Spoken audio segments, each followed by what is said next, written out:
111 million visitors. That was the number that once made Dubai Mall look untouchable. Back in 2024, Dubai's mega malls were celebrated as symbols of unlimited growth, luxury, and global ambition. Retail alone contributed nearly a quarter of the city's economy, and the entire business model seemed unstoppable. The logic was simple. Build bigger, build flashier, and the world would keep coming to spend. But by early 2026, the atmosphere had started to change dramatically. Foot traffic across several major malls reportedly declined sharply, luxury sales slowed down, and many once crowded retail zones began showing signs of visible fatigue. What looked like permanent prosperity suddenly started raising difficult questions. Was this only a temporary slowdown, or were Dubai's massive shopping empires beginning to face the limits of a system built entirely around endless expansion? Today, we are taking a closer look at some of Dubai's most iconic malls and the deeper economic pressures surrounding them.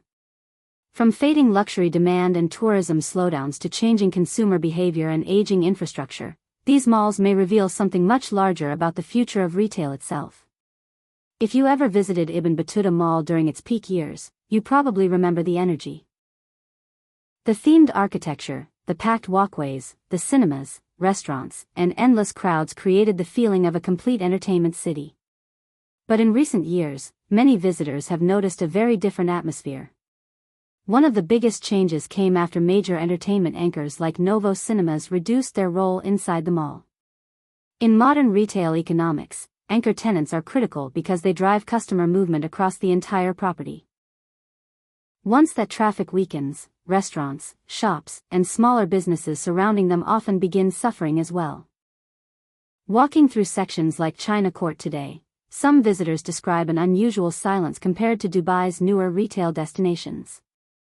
Vacant storefronts and reduced activity create a noticeable contrast with the mall's original vision. At the same time, the building itself is now over 2 decades old, and aging infrastructure has become increasingly visible. But perhaps the biggest challenge for Ibn Battuta is competition. Since Dubai Hills Mall opened with newer attractions, modern layouts, and stronger entertainment integration, many shoppers simply shifted toward fresher experiences. Consumer behavior evolves quickly, especially in cities built around novelty and luxury.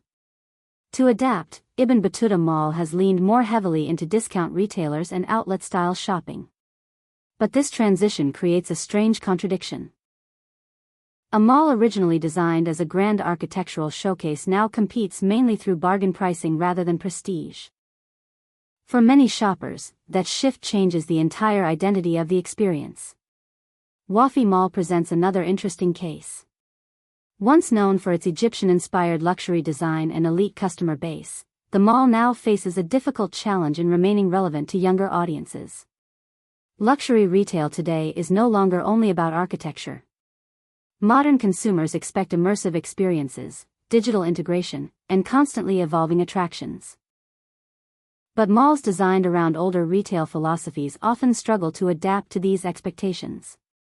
Reports surrounding Wafi Mall suggest rising vacancy rates and declining interest from major brands. Some analysts believe the problem goes beyond retail economics and reflects a larger generational shift. Younger consumers, especially Gen Z and Generation Alpha, interact with commerce differently than previous generations. They are more connected to digital shopping, social media influence, and entertainment-focused environments rather than traditional luxury corridors. At the same time, many high-end shoppers increasingly travel directly to flagship stores in cities like Paris, Milan, London, or New York rather than relying on regional luxury hubs. This creates growing pressure on malls that once depended heavily on wealthy international visitors. Renovation efforts alone may not solve these problems. Repainting walls or refreshing interiors means little if the tenant mix, customer engagement, and overall business model remain outdated. In many ways, Wafi Mall reflects the challenge of preserving old-world luxury in an era increasingly dominated by convenience, technology, and fast-changing consumer expectations. Then there is Dubai Mall itself, still one of the most visited shopping centers on Earth. On paper, the numbers remain massive. Millions of tourists continue to pass through its corridors every year. But some analysts argue that raw visitor numbers no longer tell the full story.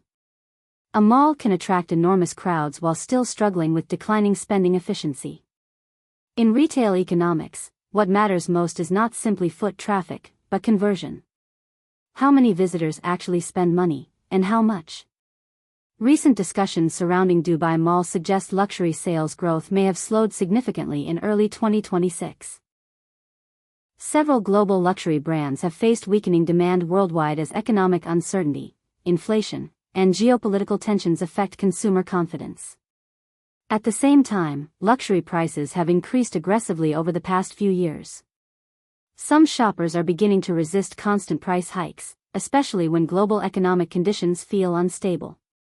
Another major factor is tourism dependency. Dubai's luxury retail sector relies heavily on international travelers, particularly wealthy visitors from markets like China and Russia. Any disruption to international travel immediately impacts high-end retail performance. As aviation routes become less predictable and geopolitical instability affects travel patterns, malls dependent on global tourism become increasingly vulnerable. That creates a dangerous imbalance where operating costs remain extremely high while actual purchasing activity weakens. Many observers also point out that a large portion of Dubai Mall's daily visitors may not represent luxury consumers at all. Some simply come to enjoy the air conditioning, public attractions, aquarium views, or social media photo opportunities without spending heavily inside stores. This creates a strange modern phenomenon where malls become social gathering spaces rather than true retail engines. Massive crowds continue flowing through the building, but actual profitability may not grow at the same pace. Nakheel Mall on Palm Jumeirah highlights another side of the problem. Built as part of one of the world's most expensive luxury developments, the mall was expected to become a centerpiece for elite spending. But despite its prime location, some analysts believe it struggles with what they call transit funnel behavior. Large numbers of tourists pass through the mall every day while heading toward attractions like the view at the Palm or the monorail system. But many visitors treat the mall more like a transit point than a shopping destination. This creates low conversion rates despite high visibility. In other words, people walk through the space without actually spending enough money to support the scale of the project. At the same time, wealthy Palm residents increasingly rely on luxury e-commerce platforms and private delivery services instead of visiting physical malls. Convenience now competes directly against traditional retail spaces. This may be one of the most important shifts happening globally. Online luxury shopping no longer feels secondary.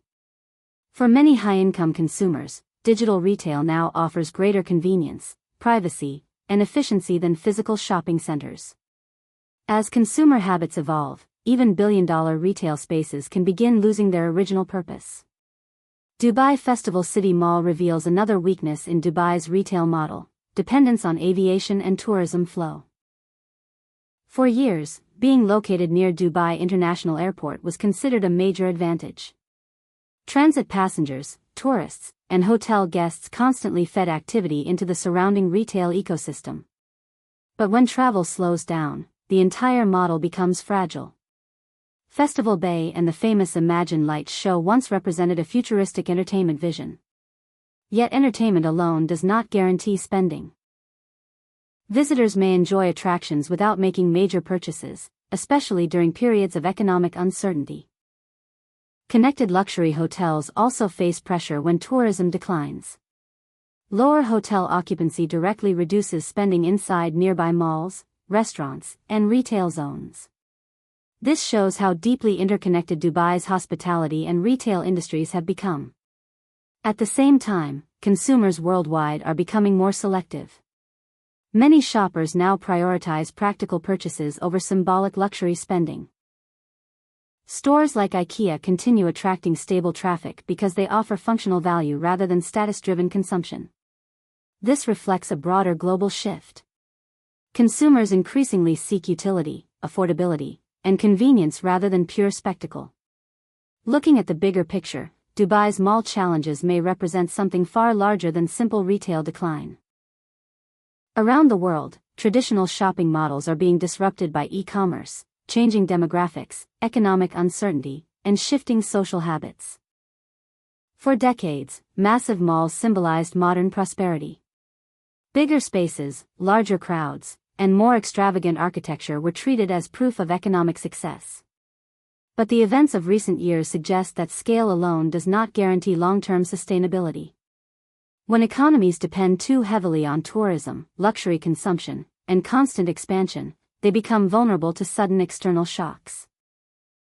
Geopolitical instability, changing travel behavior, online shopping, and generational shifts can rapidly expose weaknesses hidden beneath years of growth. This does not necessarily mean Dubai's malls are disappearing tomorrow. Many of these destinations still attract millions of visitors and remain globally recognized landmarks. But the conversation surrounding them is clearly changing. The future may belong to malls that function less as traditional retail centers and more as mixed-use lifestyle ecosystems combining entertainment, hospitality, residential spaces, digital integration, and community experiences. The age of simply building giant shopping temples and expecting endless consumption may be fading. In the end, Dubai's retail story is not only about malls. It is about the risks of hypergrowth, the changing psychology of modern consumers, and the difficult question every global city eventually faces. What happens when expansion finally meets its limits? And perhaps the biggest question of all is this: are these malls experiencing a temporary economic slowdown, or are we witnessing the beginning of a completely new era for global retail? If you enjoyed this video, don't forget to like, subscribe, and share your thoughts in the comments below.